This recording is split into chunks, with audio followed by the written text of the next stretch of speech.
करीतो धावा, मंगलगीते गातो नावा, गोड करुनी घे अमुची सेवा, मंगल देवा या शुभ समयी, परमेशाला एक मनाने वंदन अमुचे या शुभ समयी, वंदन अमुचे या शुभ समयी.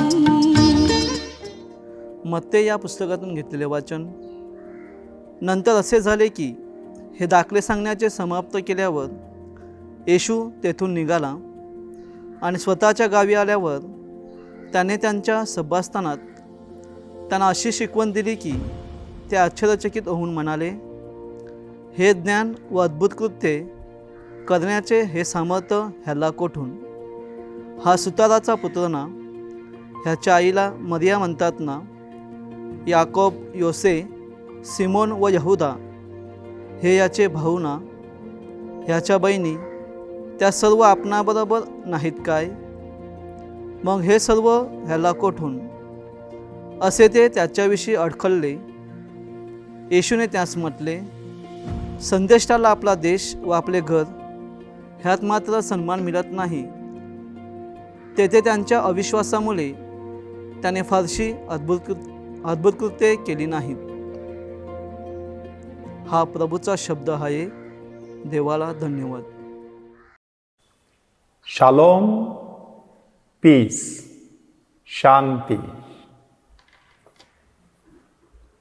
आज आपण बायबलमधील ज्ञान साहित्याची ओळख करून घेणार आहोत. बायबलच्या जुना करारातील पुस्तकांची विभागणी 5 वेगवेगळ्या प्रकारामध्ये केली जाते. पहिली 5 पुस्तकं आहेत त्यांना पंचग्रंथ म्हटलं जातं. ते आहे यहुदी धर्माचं नियमशास्त्र, उत्पत्ती, निर्गम, लेवीय, गणना आणि अनुवाद. ही पहिली 5 पुस्तकं यहुदी धर्माचा नियमशास्त्र. 15 पुस्तकं इतिहास ह्या सदराखाली येतात. त्याच्यामध्ये यहोशवा, शास्ते, 1 आणि 2 शमूएल, 1 आणि 2 राजे, एज्रा, नेहमाया, एस्तेर, तोबीत, यहुदीत अशा प्रकारच्या पुस्तकांचा समावेश होतो. 2 पुस्तके काव्य ह्या सदराखाली येतात. त्यामध्ये गीतरत्न आणि स्तोत्रसंहिता. 19 पुस्तकं संदेष्ट्यांचे ग्रंथ ह्या सदराखाली मोडतात. त्यांची ओळख आपण संदेष्ट्यांच्या ग्रंथामध्ये करून घेतलेलीच आहे. आणि 5 पुस्तकं ज्ञान साहित्य म्हणून गणली जातात. त्या ज्ञान साहित्यामध्ये नीतिसूत्रे, इयोब, उपदेशक, बेनसिरा आणि शल्मोनाचा ज्ञानग्रंथ ह्या 5 पुस्तकांचा समावेश होतो. ह्या 5 पुस्तकांना ज्ञानाची पुस्तकं म्हणून का म्हटलं गेलेलं आहे? कारण ह्या पुस्तकांमध्ये ज्ञान, शिकवण, मार्गदर्शन, माहिती, सुज्ञपणा, शहाणपण, समंजसपणा, हुशारी अशा स्वरूपाच्या शब्दांचा पुरेपूर वापर करण्यात आलेला आहे. त्या पुस्तकांचं लेखन देखील अशा वेळेला झालेलं आहे की तेव्हा नेते नव्हते, राजे नव्हते, शास्ते नव्हते, याजक देखील तितकेसे प्रभावी नव्हते, परंतु ज्ञानी लोक मात्र मोठ्या प्रमाणामध्ये लोकांना मार्गदर्शन करत होते. त्या काळामध्ये हे लेखन झालेलं आहे. तसेच ह्या पुस्तकांमध्ये हिब्रू भाषेमधील काही महत्त्वाचे शब्द आलेले आहेत. हॉकमा, बीना, एशा, दाआत, मुसार, ओर्मा मुबलक प्रमाणामध्ये ह्या शब्दांचा वापर करण्यात आलेला आहे. आणि त्यातल्या त्यात हॉकमा हा शब्द एकूण 318 वेळा वापरण्यात आलेला आहे. आपल्याकडे हकीम हा शब्द आपल्याला परिचित आहे, वैद्यासाठी वापरला जाणारा शब्द. परंतु हा वैद्य म्हणजे त्याला पुरेपूर ज्ञान असतं एखाद्या रोगाचं.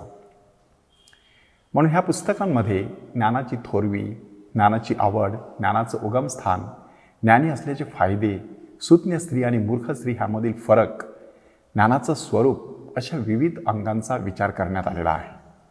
आणि म्हणूनच माणसाने जीवन जगायचं ते ज्ञानाच्या मार्गाने. भारतीय तत्त्वज्ञानामध्ये 3 प्रकारचे मार्ग सांगण्यात आलेले आहेत. ज्ञानमार्ग, कर्ममार्ग आणि भक्तिमार्ग. भक्तिमार्ग म्हटल्यानंतर परमेश्वराची पूजा अर्चा आराधना करायची आणि भक्तीच्या माध्यमातून जीवन जगत राहायचं. कर्ममार्ग म्हटल्यानंतर आपापलं काम करत राहायचं इमाने इतबारे सचोटीने प्रामाणिकपणे आणि त्याद्वारे परमेश्वरापर्यंत जाऊन पोहोचायचं. परंतु ज्ञानमार्ग म्हटल्यानंतर परमेश्वराविषयीचं, ह्या जगाविषयीचं, स्वतःविषयीचं आणि एकंदरीत जीवनाविषयीचं ज्ञान मिळवत राहायचं आणि त्याद्वारे जीवन फलद्रूप करत राहायचं, तो ज्ञानमार्ग. ह्या ज्ञानाची व्याख्या कशी करण्यात आलेली आहे? आत्ताच आपण ऐकलं की हॉकमा नावाचा शब्द खूप वेळा वापरण्यात आलेला आहे. तो शब्द स्त्रीलिंगी आहे आणि त्याचा ग्रीक भाषांतर सोफिया हे देखील स्त्रीलिंगी आहे. म्हणून मराठीमध्ये प्रज्ञा अशा प्रकारचा शब्द त्याच्यासाठी वापरला जाऊ शकतो. प्रज्ञा, ज्ञान, चातुर्य किंवा कौशल्य अशा प्रकारे विविध अर्थछटा ह्या शब्दाला लाभलेल्या आहेत. ऑर्मा म्हणजे निर्णय क्षमता. एखादी व्यक्ती ज्ञानी आहे ते कसं समजायचं? तर योग्य वेळेला योग्य ठिकाणी योग्य असं निर्णय घेण्याची क्षमता एखाद्या माणसाची असते, तेव्हा तो मनुष्य ज्ञानी आहे असं आपण म्हणतो. एशा म्हटल्यानंतर सल्लामसलत. आपण मार्गदर्शनासाठी कोणाकडे तरी जात असतो. आध्यात्मिकदृष्ट्या म्हणा, व्यावसायिकदृष्ट्या म्हणा, जीवन साथीदाराच्या संदर्भात म्हणा किंवा एखाद्या महत्त्वाच्या प्रसंगी म्हणा, आपल्याला इतरांचा सल्ला आणि मार्गदर्शन हवं असतं. एखादा प्रश्न आपल्याला भेडसावत असतो, त्या प्रश्नाचं उत्तर आपण शोधत राहतो, तेव्हा ज्ञानी माणसाची आपण भेट घेत असतो. ती जी सल्लामसलत होत असते त्याच्यासाठी एशा असा शब्द वापरण्यात आलेला आहे. आणि बीना म्हणजे अंतर्ज्ञान. काही गोष्टी आपल्याला आतमधून समजत असतात. छोट्या बाळाला म्हणा, आईला म्हणा, एखाद्या मित्राला म्हणा, आतमधून समजत असतं की आपलाच माणूस अशा अशा प्रकारे वागत आहे, ते योग्य आहे की अयोग्य आहे. हा जो अंतर्ज्ञानाचा भाग आहे त्याच्यासाठी बीना असा शब्द वापरण्यात आलेला आहे. हे वेगवेगळे शब्द अशासाठी अभ्यासाला घ्यायचे की आपल्या जीवनामध्ये आपण ज्ञानाच्या मार्गाने जीवन जगतो की मूर्खपणाने जीवन जगत असतो ते सतत तपासायचं असतं. अधूनमधून आपल्या जीवनामध्ये आपल्याला आपण मूर्खपणे जीवन जगल्याचं दिसत असतं. अशा वेळेला मूर्खपणाचा ची जाणीव होणं हा ज्ञानाचा प्रारंभ असू शकतो. की मी किती मूर्ख आहे असं माणूस जेव्हा स्वतःला सांगत असतो तेव्हा तो खऱ्या अर्थाने शहाणा व्हायला सुरुवात झालेली असते. काही विचारवंतांनी ज्ञानाची व्याख्या केलेली आहे. त्यातील एक विचारवंत आहेत जेरार्ड फॉनराड. फॉनराड किती सुंदर म्हणतो बघा, ज्ञान म्हणजे अनुभवावर आधारित असलेली जीवनाच्या आणि जगाच्या तत्वांविषयीची व्यावहारिक माहिती. माहिती आपल्याला भरपूर असते, पण ती व्यावहारिक आहे का ते महत्त्वाचं आहे. आणि हे व्यावहारिक ज्ञान जे असतं, ही माहिती असते, ती कुठून मिळत असते? अनुभवातून मिळत असते, निरीक्षणातून मिळत असते, आत्मपरीक्षणातून मिळत असते. म्हणून ज्ञान म्हटल्यानंतर 3 गोष्टींचा आपल्यामध्ये समुच्चय होणं गरजेचं आहे. अनुभव, निरीक्षण आणि आत्मपरीक्षण. छोटं बाळ देखील आपलं निरीक्षण करत असतं. माणूस जसजसा मोठा होत जातो तसतसा तो अनुभव संपन्न होत जातो. माणूस जसजसा मोठा होत जातो तसतसा तो आतमध्ये डोकावायला लागतो, आत्मपरीक्षण करायला लागतो. अशा प्रकारचं हे जे ज्ञान आहे ते 2 प्रकारचं असतं, अनुभवसिद्ध आणि साक्षात्कारिक ज्ञान. अनुभवसिद्ध ज्ञान हे मानवी जीवनातून आपल्याला मिळत असतं, पण साक्षात्कारी ज्ञान असतं ते साक्षात परमेश्वर आपल्याला देत असतो, ते ईश्वर प्रेरित असतं. म्हणूनच ज्ञान म्हणजे जीवनाशी मिळतं जुळतं घेऊन यशस्वी होण्याचं कौशल्य. परिस्थिती आपल्याला अनुकूल असेलच असं नाही, परंतु मनस्थिती मात्र आपण अनुकूल करू शकतो. म्हणजे एखाद्या कुटुंबामध्ये अचानक आपत्ती निर्माण होते, परंतु कुटुंब जर भक्कम असेल तर त्या आपत्तीला तोंड देण्याचं सामर्थ्य त्यांच्यामध्ये असतं. परंतु जर कुटुंब दुर्बळ असेल तर छोट्या मोठ्या गोष्टीवरून घरामध्ये कुरबुरी सुरू राहू शकतात. म्हणून जीवनाशी मिळतं जुळतं घेण्यासाठी जे कौशल्य आवश्यक असतं त्याला आपण ज्ञान म्हणत असतो. R.N. व्हायब्रे नावाचे एक विचारवंत होऊन गेले. त्यांनी किती सुंदर म्हटलेलं आहे बघा, की ज्ञान ही परमेश्वराने प्रत्येकाला दिलेली नैसर्गिक देणगी असते. प्रत्येक व्यक्तीला ही नैसर्गिक देणगी दिलेली आहे. प्रत्येक व्यक्तीठायी ज्ञान थोड्याफार प्रमाणामध्ये उपलब्ध असते. ते वाढवायचं कसं ते मात्र माणसाने विचार करायचं.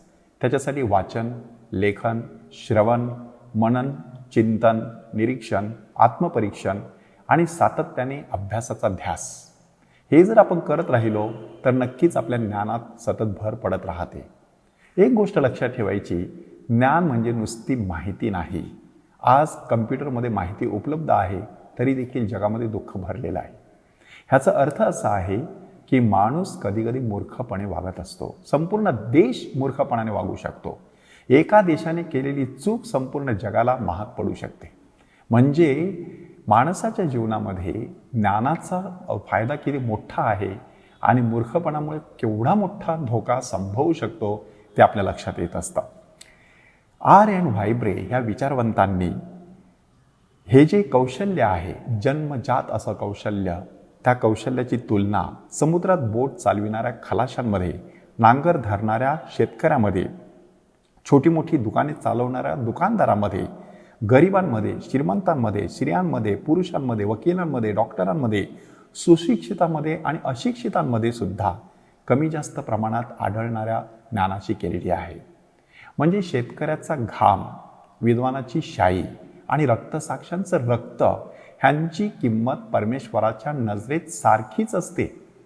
शेतकरी घाम गाळतो म्हणून आपल्याला जेवण मिळतं. विद्वान विचार करतो म्हणून त्याच्या शाईतून आपल्याला प्रेरणा मिळत असते.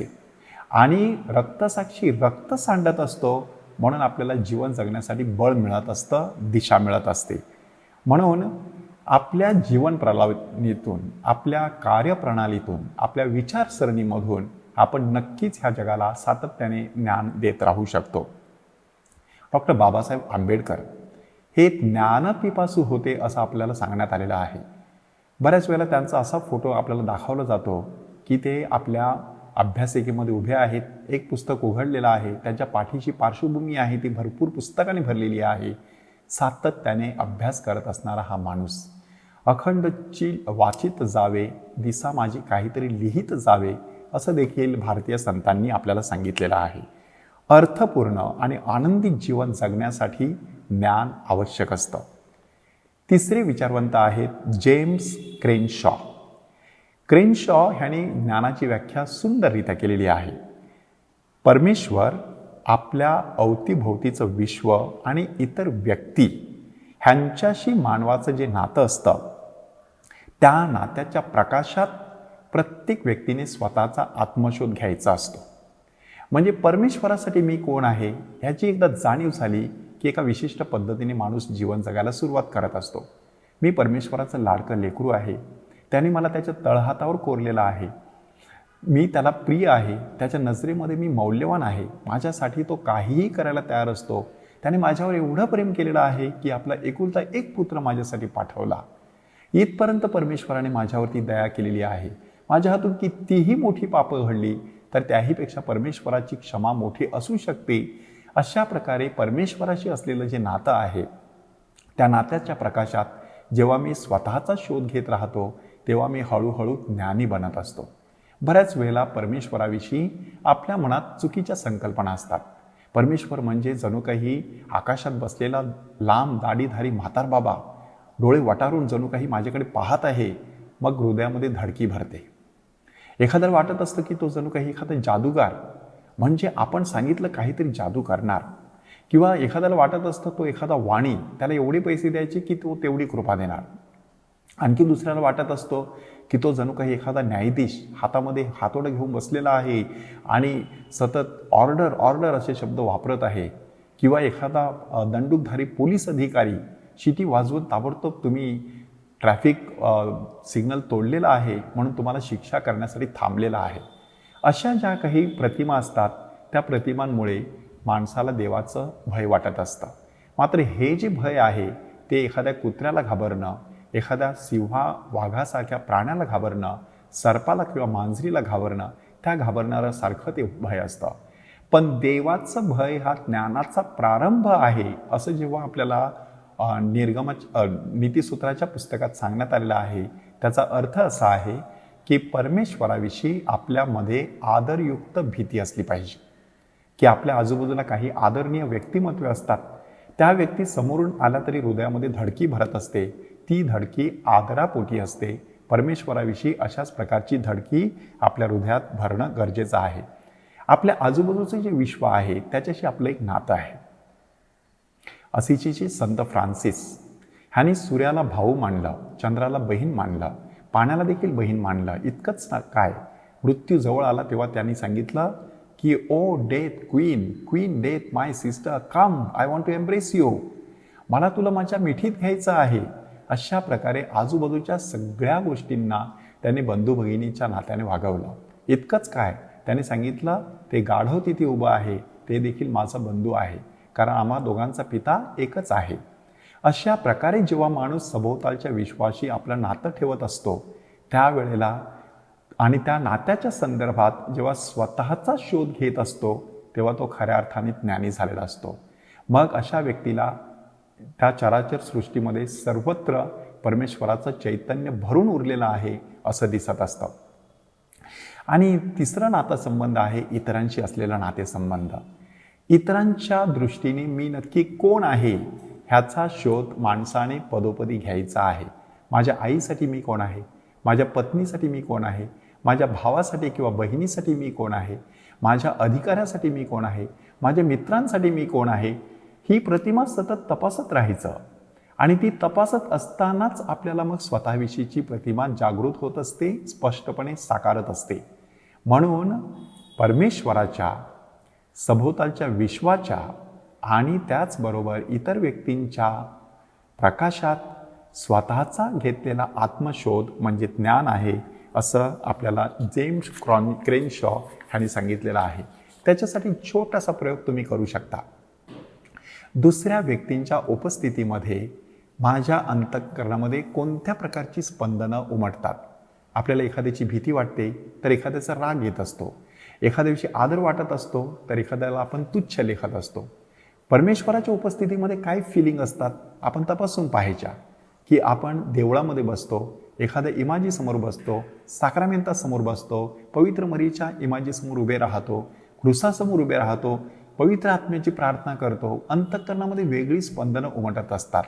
आपण डोंगरावर जातो, आपण समुद्र किनाऱ्यापाशी जातो, आपण एखाद्या नदीच्या जवळपास जातो, आपण खडकाळ जमिनीमध्ये फिरतो, एखाद्या शेतामध्ये जात असतो. फिलिंग्स वेगळ्या असतात.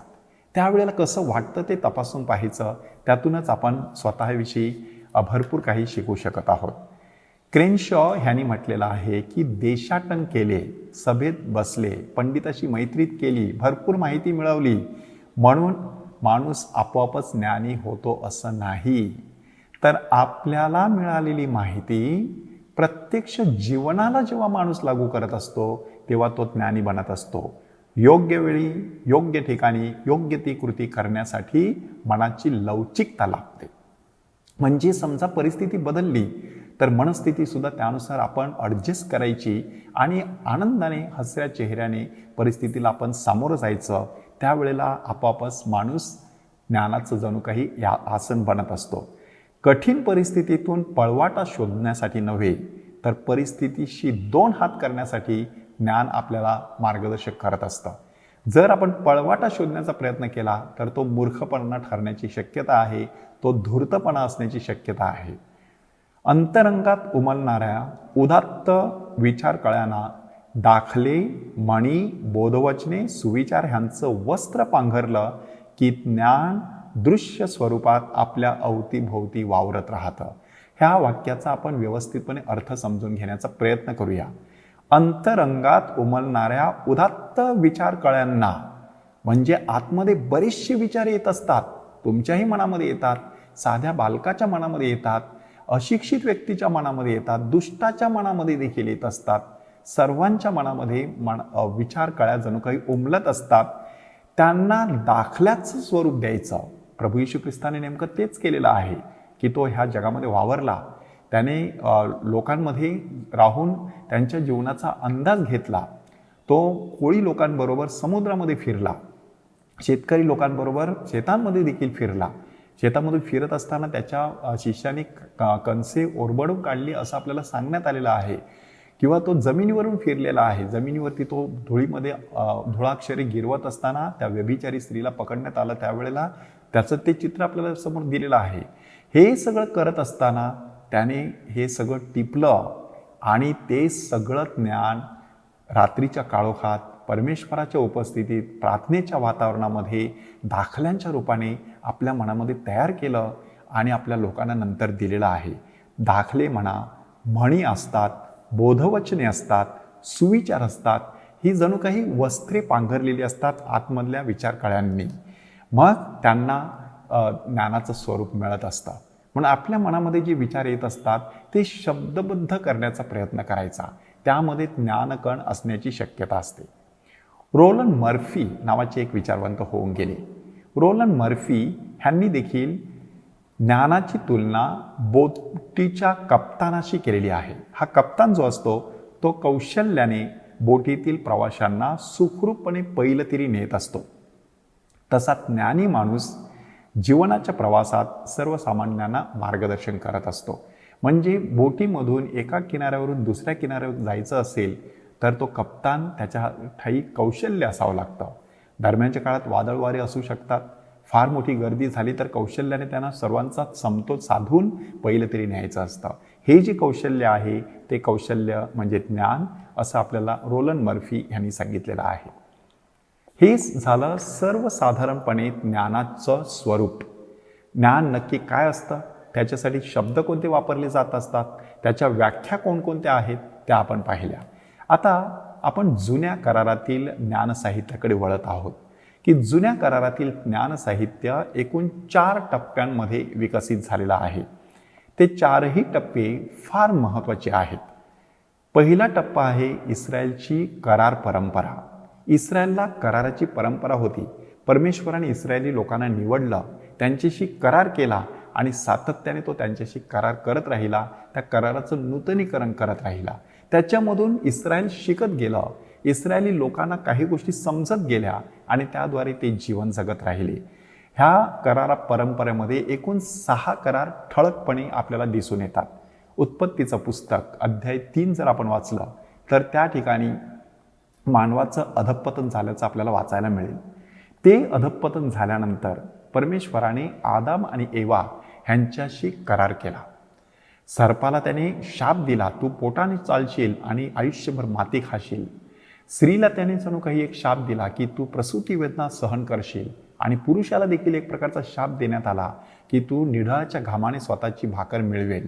काय नक्की त्यावेळेला घडलेलं होतं की माणसाला परमेश्वराने निर्माण केल्यानंतर एदेन बागेमध्ये ठेवलेला आणि त्याच्याबरोबर जणू काही एक अस्पष्ट असा करार केलेला की जर तू मधल्या झाडाचं फळ खाणार नाहीस, खाल्लं नाहीस तर तू व्यवस्थित राहशील, पण तू खाशील तर नक्कीच मरशील.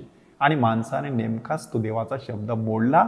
म्हणून ही तिन्ही ज्या गोष्टी परमेश्वराने दिलेल्या होत्या, अमरत्व दिलेलं होतं, सुखासीनता दिलेली होती, पती पत्नीमधील ऐक्याची भावना दिलेली होती, ती दोघी नग्न होती तरी त्यांना संकोच वाटत नव्हता, एवढं सगळं तिकडे घडत होतं. परंतु हे पाप घडल्यानंतर ह्या तिन्ही बाबतीत प्रॉब्लेम सुरू झाले. त्यांच्या जीवनामध्ये एका मागोमाग एक अडथळे यायला सुरुवात झाली. म्हणूनच हा जो करार आहे तो करार आता परमेश्वराने त्यांच्याबरोबर केलेला आहे. तू आणि स्त्री, तिची संतती आणि तुझी संतती ह्यांच्यामध्ये मी परस्पर वैर स्थापीन. तू तिची ती तुझे डोके फोडील आणि तू तिची टाच फोडशील. हे जे शब्द आहेत उत्पत्ती अध्याय 3 वचन 15 मध्ये ते शब्द कॅथलिक बायबल पंडितांनी पवित्र मरियेला लागू केलेले आहेत. माऊलीच्या पायाखाली सर्पाचं डोकं ठेचल्याचं चित्र किंवा प्रतिमा आपण बऱ्याच वेळेला पाहत असतो. काय नक्की तिने केलेलं आहे की सैतानाला ठार करण्यासाठी एका देवपुत्राला तिने जन्म दिला. त्या देवपुत्राची टाच फोडण्याचा सैतानाने अखेरचा प्रयत्न केला. त्याच्यावरती देखील त्याने विजय मिळवला आणि अशा प्रकारे हा पहिला करार जो आहे तो प्रभू येशू ख्रिस्तामध्ये पूर्णत्वास गेलेला आहे.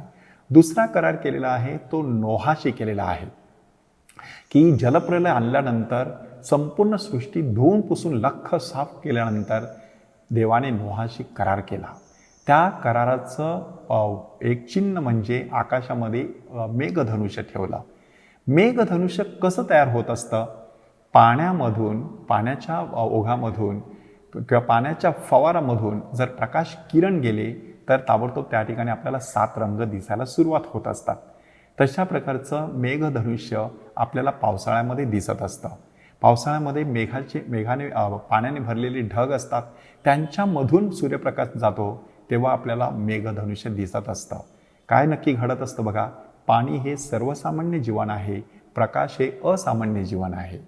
पाणी आणि प्रकाश एकत्र आल्यानंतर जसं मेघधनुष्य तयार होत असतं, तसं माणूस आणि परमेश्वर ज्यावेळेला एकत्र येत असतो तेव्हा त्याचं जीवन देखील रंगीबिरंगी बनत असतं. त्या मेघधनुष्याला 7 रंग असतात. त्यातील 3 आकडा देवाचं प्रतीक आहे, 4 आकडा मानवाचं प्रतीक आहे. 3 आणि 4 एकत्र आल्यानंतर सप्तरंगी असं मेघधनुष्य तयार होत असतं. नोहाशी केलेल्या कराराबरोबर देवाने सांगितलं की ह्या पुढे असा जलप्रलय होणार नाही, आणि आत्तापर्यंत जगाच्या इतिहासात तसा जलप्रलय झालेला नाही. 3रा करार केलेला आहे अब्राहमाशी, आणि तो करार करत असताना अब्राहमाला सांगण्यात आलं की पक्षी घे, त्याचे 2 तुकडे कर, ते 2 तुकडे 2 बाजूला ठेव आणि मधून तू चालत जा. तशा प्रकारेच अब्राहम चालत गेला. नंतर त्याला झोप आली तेव्हा त्याने एक व्यक्ती आकडी त्याच्यामधून जात असताना त्याने पाहिली. म्हणजे देव साक्षात त्याच्यामधून जात होता. ह्याचा अर्थ काय की ते मेलेली जे पक्षी होते, मारलेले पक्षी होते, ते कसलं प्रतीक होतं? जर करार तुम्ही मोडला तर तुमची गत त्या पक्ष्यांसारखी होईल. एवढा कडक करार त्या ठिकाणी करण्यात आलेला होता. आणि त्या कराराची खूण कोणती आहे? सुनता. सुनता म्हणजे नक्की काय? सुनता ह्याचे 3 अर्थ आहेत. पहिला अर्थ आहे की जीवनातील रक्ताचा पहिला थेंब देवाच्या नावाने सांगायचं, म्हणजे आता जीवन देवाला अर्पण करायचं. दुसरा अर्थ की सुनता केली जाते तेव्हा पुरुषाच्या शिश्नावरील अग्रत्वचा काढली जाते. ते शिश्न जे असतं ते शिश्न पुढचा जी अग्रत्वचा असते ती काढली जात असते. म्हणजे आपले कान म्हणा, आपलं हृदय म्हणा, ह्याच्यावरती आपण कदाचित एखादी त्वचा ठेवण्याची शक्यता आहे, देवाच्या शब्दाकडे दुर्लक्ष करण्याची शक्यता आहे. तशा प्रकारची त्वचा काढायची आणि आज्ञाधारकपणा स्वीकारायचं. आणि 3रा महत्त्वाचा अर्थ की ती त्वचा हे शारीरिक जीवनाचं प्रतीक आहे. दैहिक जीवन, देहाची कर्म जी आहेत त्याचा त्याग आपण करत आहोत आणि आध्यात्मिक जीवन आपण जगत आहोत, हा अर्थ त्या ठिकाणी आपल्याला देण्यात आलेला आहे.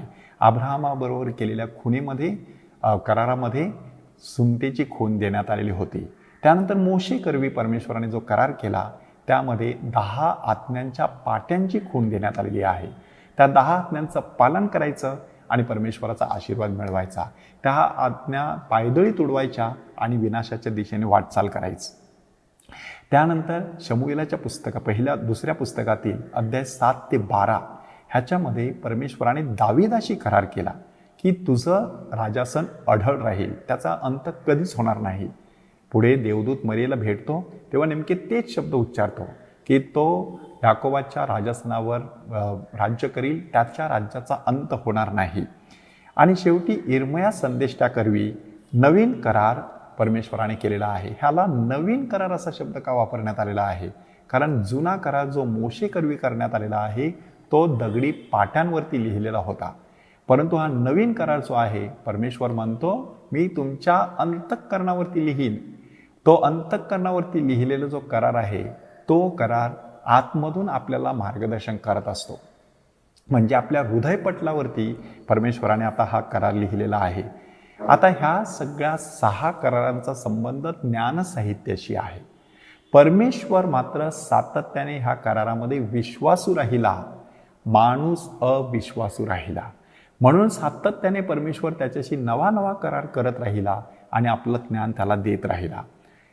हा झाला पहिला टप्पा. दुसऱ्या टप्प्यामध्ये इजिप्तमधील शास्त्राचं ज्ञान, की इजिप्तमध्ये फारो राजाच्या दरबारी शास्त्री होते. ते शास्त्री ज्ञानवंत होते. शल्मोनाने ह्या शास्त्री लोकांना आपल्या दरबारामध्ये पाचारण केलं आणि त्या ठिकाणी शल्मोनाने त्यांच्याकडून बरंचसं ज्ञान मिळवण्याचा प्रयत्न केला. ह्या शास्त्री लोकांची कार्य काय होती? व्यवस्थापन आणि कार्यालयीन कार्य पाहणं. म्हणजे आपलं जे सगळं राजदरबार आहे त्याच्यामधलं कार्य कसं चालतं, त्याचं ॲडमिनिस्ट्रेशन किंवा व्यवस्थापन. दुसरं म्हणजे लेखन, संपादक आणि संकलन करणं, की एवढ्या गोष्टी घडत असतात त्यांची रीतसर माहिती लिहून ठेवायची, ते लेखन केल्यानंतर त्याच्यावरती संपादकीय संस्कार करायचे, त्याचं किंवा माहिती मिळाली असेल ती संकलित करायची आणि दप्तरीमध्ये ठेवून द्यायची. आणि तिसरं कार्य राजाला सल्ला देणं, तत्त्वज्ञान, जीवनविषयक विषयावरती, जीवन म्हणा, मृत्यू म्हणा, मृत्यूनंतरचं जीवन म्हणा, जीवनामधील दुःख म्हणा इत्यादी गोष्टीविषयी चर्चा करायची. ह्यासाठी इजिप्तमध्ये शास्त्री होते. हे शास्त्री इतर देशातील पंडितांबरोबर देखील चर्चा करायचे, त्यासाठी सभा संमेलने भरवायचे आणि त्यामधून ज्ञानाची देवाणघेवाण करायचे. राजाच्या राजघराण्यातील मुलांना, राजांच्या सरदार पुत्रांना ते शिक्षण देत असत. आंतरराष्ट्रीय पातळीवरती राजाचं प्रतिनिधित्व करत असत. अशाच प्रकारचे शास्त्री शल्मोनाने आपल्या दरबारी बोलावले. त्यांनी आणलेलं जे ज्ञान आहे ते ज्ञान आपल्याला ज्ञानसाहित्यामध्ये अधूनमधून वाचायला मिळतं, की राजासमोर बसल्यानंतर, जेवायला बसल्यानंतर कसं वागायचं, मोठ्या माणसाच्या उपस्थितीत कसं वागायचं, अधिकाऱ्यांसमोर कसं वागायचं आणि राजाने स्वतः कसं वागायचं, ह्याविषयीचं ज्ञान आपल्याला ज्ञानसाहित्य ह्या पुस्तकांमध्ये वाचायला मिळतं. त्यानंतर तिसरा टप्पा आहे मेसोपोटेमियामधील लोकसाहित्य, की जसं इजिप्तमध्ये शास्त्री होते तसे मेसोपोटेमियामध्ये लोकसाहित्य होतं. आणि हे लोकसाहित्य, लोकज्ञान कुठून आलं? कुटुंबामधून. आई वडील आपल्या मुलाबाळांना शिक्षण द्यायचे, विशेष करून वडील मुलांना म्हटल्यानंतर मुलगे, फक्त बॉईज, मुलींना शिक्षण घेण्याची त्यावेळेला परवानगी नव्हती, म्हणून मुलांना शिक्षण द्यायचं. ते शिक्षण वडील द्यायचे. म्हणजे इथे कुटुंब ही जणू काही शिक्षणाची, ज्ञानाची शाळा मानली जायची. अशा प्रकारचे जे शिक्षण आहे ते कथा, गोष्टी, कहाण्या, म्हणी, दाखले, सुविचार, वाक्प्रचार अशा स्वरूपामध्ये एका पिढीकडून दुसऱ्या पिढीपर्यंत हस्तांतरित केलं जायचं. असं हस्तांतरित केलेलं जे साहित्य आहे ते साहित्य शेवटी इस्रायलमध्ये येऊन पोहोचलेलं आहे आणि ते आपल्याला ज्ञानसाहित्यामध्ये वाचायला मिळतं. बऱ्याच वेळेला तुम्ही ह्या ज्ञानसाहित्याच्या पुस्तकामध्ये माझ्या मुला, माझे शब्द ऐक, अशा प्रकारचे शब्द तुम्ही वाचाल. त्यामागे हे मेसोपोटेमियामधलं ज्ञान कारणीभूत आहे. इस्रायलच्या सर्व ज्ञानाचा खरा उगम जो आहे तो उगम साक्षात परमेश्वर आहे. परमेश्वर सर्व ज्ञानाचा उगम आहे असं इस्रायली लोक मानायचे. म्हणून ते ज्ञान फक्त ज्ञानी आणि विचारवंत लोकांना नाही तर बाळकांना देखील तो प्रकट करू शकलेला आहे. गोर गरिबांना प्रकट करू शकलेला आहे, श्रीमंतांना आणि सगळ्यांना तो प्रकट करू शकलेला आहे. इस्रायलच्या ज्ञान साहित्यामध्ये मेसोपोटेमियाच्या लोकसाहित्याच्या खुणा शोधताना आपल्याला गरिबी, श्रीमंती, आळस, उद्योग, सुज्ञता, मूर्खपणा, स्त्री पुरुष संबंध, प्रेम आणि कपट, आजार आणि आरोग्य, व्यापार आणि धंदा, पैसा आणि धनदौलत, मैत्री अशा सगळ्या विषयावरती, कौटुंबिक नात्याच्या पार्श्वभूमीवरती ज्या व्यावहारिक बाबी आपण तपासून पाहायच्या असतात त्याविषयीचं ज्ञान तिथे देण्यात आलेलं आहे. चौथ्या टप्प्यामध्ये इस्रायलमध्ये विकेंद्रीकरणाची चळवळ सुरू झाली. काय नक्की घडलं? की पहिल्या काही शतकांमध्ये मोशेने इस्रायली लोकांचं नेतृत्व केलं. त्यानंतर यहोशवाने त्यांना पवित्र भूमीमध्ये नेलं. त्या ठिकाणी शास्त्याने त्यांची काळजी घेतली. त्यानंतर राजांची कारकीर्द झाली. परंतु एकदा बाबिलोनने हल्ला केल्यानंतर संपूर्णतः देशाची धुळधाण जणू काही झाली. विकेंद्रीकरणाची चळवळ तिथे सुरू झाली. त्या विकेंद्रीकरणाच्या चळवळीमध्ये मंदिर उद्ध्वस्त झाल्यामुळे लोक आता लिखित शब्दाकडे वळले. तो लिखित शब्द होता तोरा किंवा नियमशास्त्र. म्हणजे ही जी वाटचाल आहे, मंदिर नाही, मग आपण आता कशावरती स्वतःला आधारित ठेवायचं, तर नियमशास्त्रातील शब्दांकडे. तशा प्रकारे देवशब्द जो लिखित स्वरूपामध्ये उपलब्ध होता त्याकडे लोक वळले आणि तिथून मग ज्ञान मिळवण्याचा त्यांनी प्रयत्न केलेला आहे. त्यानंतर राजवाड्यांकडून गुरुजनांकडे, म्हणजे राजवाड्यामध्ये शास्त्री होते, राजवाड्यामध्ये राजदरबार भरायचा, त्या ठिकाणी चर्चा सुरू व्हायची, त्या ठिकाणी ज्ञान असायचं. आता राजांची कारकीर्द संपली, मग अशा ठिकाणी गुरुजनांची कारकीर्द सुरू झाली. त्या गुरुजनांनी आपल्या शिष्यांना दिलेलं जे ज्ञान आहे ते ज्ञान आपल्या बायबलमध्ये आलेलं आहे. आणि तिसरा बदल विकेंद्रीकरणाच्या चळवळीमध्ये झालेला आहे तो म्हणजे राष्ट्रीय ऐक्याकडून कौटुंबिक कल्याणाकडे झालेली वाटचाल. राष्ट्रीय ऐक्य, कारण संपूर्ण इस्रायली राष्ट्र एक होतं, नंतर त्याचे 2 तुकडे पडले, तरी देखील त्यांच्यामध्ये राष्ट्रीयत्वाची भावना होती की इस्रायलचं राष्ट्र, यहुदाचं राष्ट्र. परंतु आता ती दोन्ही राष्ट्रे नामशेष झाली. इसवी सन पूर्व 721 असिरियाने इस्रायलवरती हल्ला करून त्याची राजधानी शोम्रोन जमीनदोस्त करून टाकली. 597 आणि 587च्या काळामध्ये यहुदावरती बाबिलोनने स्वारी केली आणि जेरुसलेमचं मंदिर उद्ध्वस्त केलं. अशा प्रकारे दोन्ही राज्ये जी होती ती दोन्ही राज्ये लयास जाण्याची चिन्ह दिसू लागली. अशा वेळेला राष्ट्रीय ऐक्याकडे न पाहता लोक कौटुंबिक कल्याणाकडे पाहू लागले की माझ्या कुटुंबामध्ये कशा प्रकारे ज्ञानाचा जो झरा वाहता आहे तो झरा मला माझ्या स्वतःसाठी, माझ्या लोकांसाठी उपलब्ध करून देता येईल. म्हणून ह्या विकेंद्रीकरणाच्या चळवळीमुळे नियमशास्त्र म्हणजे देवाचा शब्द, गुरुजनांचे शब्द आणि आईवडिलांचे शब्द हे ज्ञानकण आपल्याला बायबलमध्ये वाचायला मिळतात. शलोमोन राजा हा ज्ञानी राजा किंवा यहुदी ज्ञान साहित्याचा जनक मानला जातो. की एखादे लेखन साहित्य निनावी ठेवण्याने त्या लेखन साहित्याची विश्वसनीयता कमी होते. की जर तुम्ही एखादं काहीतरी वाचलं तर ताबडतोब तुम्ही विचारता ही कोणी लिहिलेलं आहे, ही कोणाची कविता आहे.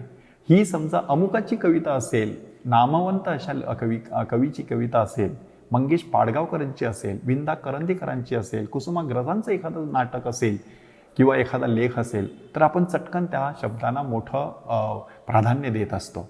अगदी त्याप्रमाणे इस्रायलने देखील आपलं जेवढं लिखाण आहे ते लिखाण काही व्यक्तींच्या नावावरती प्रसिद्ध केलेलं आहे. म्हणजे नियमशास्त्राची पहिली 5 पुस्तकं ही मोशेच्या नावावरती त्यांनी दिलेली आहे. म्हणजे जणू काही मोशे हा नियमशास्त्र देणारा, नियमशास्त्राचा जनक. तशीच स्तोत्र ही दाविदांच्या नावावरती देण्यात आलेली आहे. त्याचप्रमाणे ज्ञान साहित्याचा जनक आहे आपला शलोमोन राजा.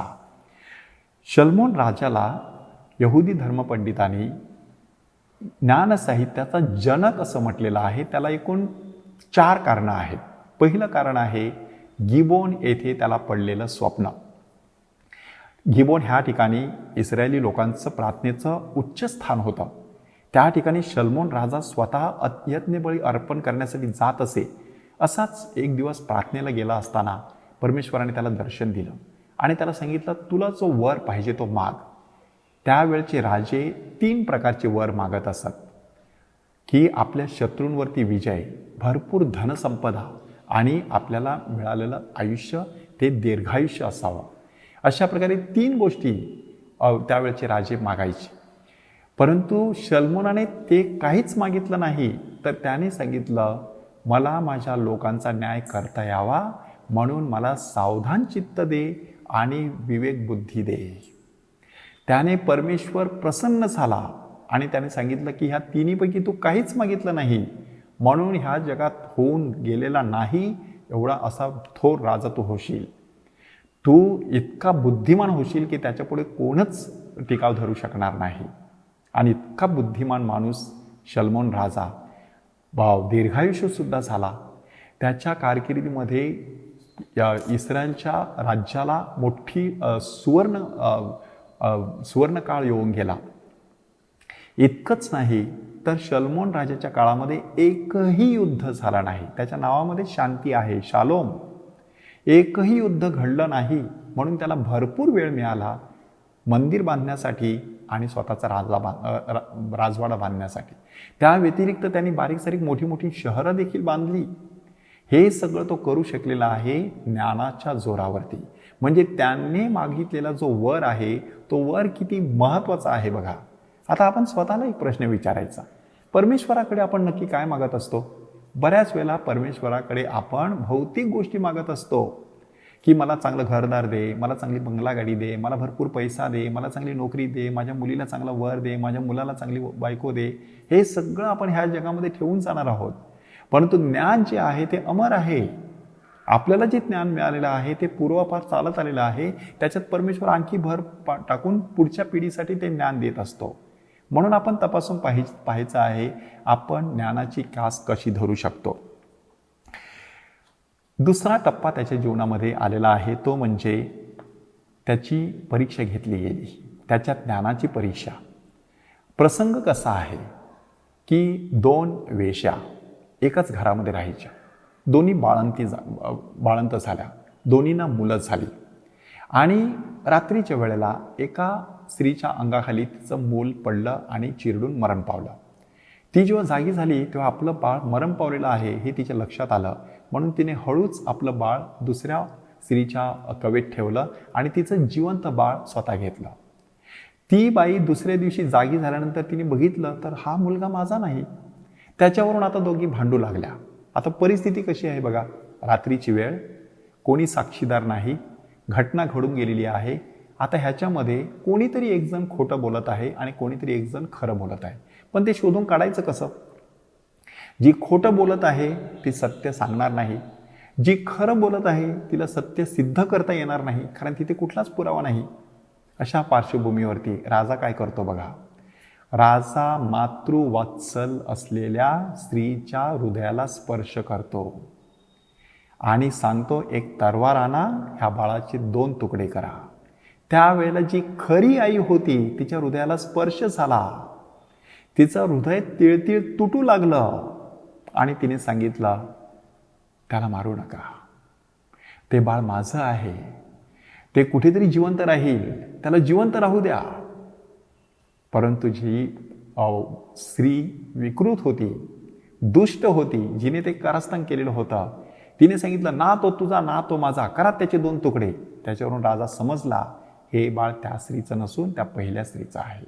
आणि अशा प्रकारे त्याने त्या दिवशी त्या 2 वेश्यांचा न्याय केला. आता ह्याच्यामध्ये काय दडलेलं आहे ते आपण समजून घेणं गरजेचं आहे. ज्ञान म्हणजे माणूस ज्या ठिकाणी निर्णय घेत असतो अशा हृदयाच्या खोल कप्प्याला स्पर्श करण्याचं कौशल्य. म्हणजे आतमध्ये आपण कुठेतरी निर्णय घेत असतो, त्याला स्पर्श करणारे काही ज्ञानी लोक असतात. त्या ज्ञानी लोकांनी एखादं वाक्य म्हटलं की आपला निर्णय बदलत असतो. तशा प्रकारचं ज्ञान शल्मोना ठायी होतं. ते शल्मोना ठायी असलेलं ज्ञान त्या 2 स्त्रियांच्या न्यायावरून सिद्ध झालेलं आहे. त्यानंतर शल्मोनाने केलेलं लेखन, त्याच्या नावावरती एकूण 3000 नीतिसूत्रे आणि 1000 गाणी आहेत. इतकंच नाही तर वनस्पती आणि प्राणी ह्यांच्याशी तो बोलायचा आणि त्याच्यामधून देखील त्याने नैसर्गिक ज्ञान संपादन केलेलं होतं. ते आपल्याला शल्मोनाच्या ज्ञानसाहित्यामध्ये वाचायला मिळतं.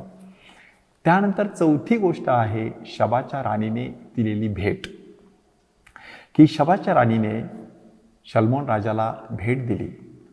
शल्मोन राजाच्या वैभवाविषयी तिने खूप ऐकलेलं होतं. तिने येऊन त्याला बरेच कुटप्रश्न विचारले. त्या सगळ्या प्रश्नांना राजाने सुंदर अशी उत्तरं दिली. त्याचं ते वैभव पाहून अक्षरशः ती शबाची राणी गांगरून गेली आणि मोठा लवाजमासह आली होती. खूप मोठे नजराने देऊन आपल्या मायदेशी त्याला आशीर्वाद देत, त्याला दुआ देत आपल्या मायदेशी निघून गेली. आता ह्याच्यामध्ये काय दडलेलं आहे? एक महत्त्वाची गोष्ट दडलेली आहे. ती राणी होती ऐश्वर्य संपन्न, ती राणी होती श्रीमंत, तिला काय कमी पडलं होतं? तरी देखील ती ज्ञानाचा शोध घेत होती. इथे एक ज्ञानसंपन्न माणूस होता. जगामध्ये कितीतरी लोक असतील, तिथे ती गेली नाही, परंतु दक्षिणेकडची राणी जगाच्या सीमेपासून आली असं नंतर येशू ख्रिस्त तिचं वर्णन करतो. म्हणजे ज्ञानाची जी ओढ असते, उत्कंठा असते, ती माणसाला कुठे घेऊन जात असते. ज्ञानासाठी लोकांनी कितीतरी ठिकाणी पर्यटन केलेली आहेत, देश पर्यटन केलेलं आहे, परदेशी गेलेली आहेत लोक ज्ञान संपादन करण्यासाठी. तशी ही शबाची राणी त्या ठिकाणी येऊन तिने सोने, चांदी, मोर, हत्ती, मसाले, गंधरस अशा कितीतरी गोष्टींचे नजराने ह्या राजाच्या चरणापाशी ठेवले. हा विद्वान सर्वत्र पूज्यते. ज्याच्या ठाई ज्ञान असतं त्याची पूजा सगळेजण करत असतात. म्हणून आपल्या जीवनामध्ये आपण ज्ञानाची लालसा धरणं गरजेचं आहे. विद्या, सरस्वती आणि लक्ष्मी एकाच घरी वास करत नाहीत असं म्हटलं जातं. शल्मोनाच्या बाबतीत ते खरं नाही. शल्मोनाच्याकडे जशी विद्या होती तशी सरस्वती होती आणि लक्ष्मी म्हणजे पैसा, धन, दौलत देखील होती. हे शल्मोनाचं ज्ञान आणि वैभव ह्याविषयी आपल्याला शिकायला मिळतं. एवढा मोठा राजा तरी देखील त्याचं अधःपतन कसं झालं? आत्तापर्यंत जी माहिती तुम्ही ऐकत आहात ती वाचण्यासाठी बायबलमधील राजाचं पहिलं पुस्तक अध्याय 1 ते 11 हे 11 अध्याय तुम्ही वाचून बघा. त्याच्यामध्ये तुम्हाला शल्मोनाच्या संपूर्ण जीवनाची माहिती मिळेल. 11व्या अध्यायामध्ये आपल्याला मात्र शल्मोनाचं अधःपतन कसं झालं त्याविषयी सांगण्यात आलेलं आहे.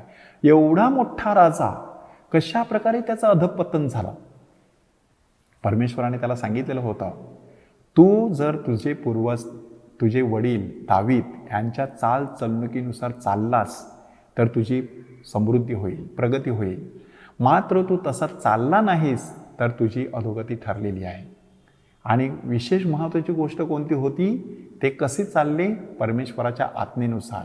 एकाच परमेश्वराची पूजा करायची, मूर्तीपूजा करायची नाही असं सांगण्यात आलेलं होतं. शल्मोनाचं नेमकं तिकडेच चुकलं. आपल्याला सांगण्यात आलेलं आहे 700 राण्या आणि 300 उपपत्नी म्हणजे 1000 बायका त्या शारीरिक सुखासाठी नव्हत्या, त्या राजनैतिक संबंधासाठी होत्या. म्हणजे उदाहरणार्थ फारोची मुलगी देखील शल्मोनाची राणी होती. म्हणून फारो इजिप्तचा राजा त्याच्यावरती हल्ला करू शकत नव्हता, कारण शल्मोन त्याचा जावई झाला. अशा प्रकारे आजूबाजूच्या बऱ्याच लोकांनी त्याच्यावरती हल्ला केला नाही, कारण त्याने अशा कितीतरी लोकांशी लग्न केलेले होते. परंतु चूक कुठे झाली? त्या लोकांनी आपली दैवतं इस्रायलमध्ये आणली. त्या दैवतांसाठी शल्मोनाने छोटी छोटी मंदिरं बांधली. त्या मंदिरामध्ये अधूनमधून शल्मोन जाऊ लागला. त्या स्त्रियांचा तो नादी लागला, दैवतांच्या नादी लागला. म्हणूनच परमेश्वराचा कोप त्याच्यावरती भडकलेला आहे. कालांतराने त्याला सांगितल्याप्रमाणे त्याच्या राज्याचे 2 तुकडे झाले. इतकंच नाही तर त्याचं वैभवशाली मंदिर जमीनदोस्त झाला. महत्त्वाचा संदेश, देवाने दिलेलं ज्ञान गृहीत धरायचं नसतं. दुसरी महत्त्वाची गोष्ट की छोटी छोटी मंदिरं मोठं मंदिर उद्ध्वस्त करण्यास कारणीभूत ठरू शकतात.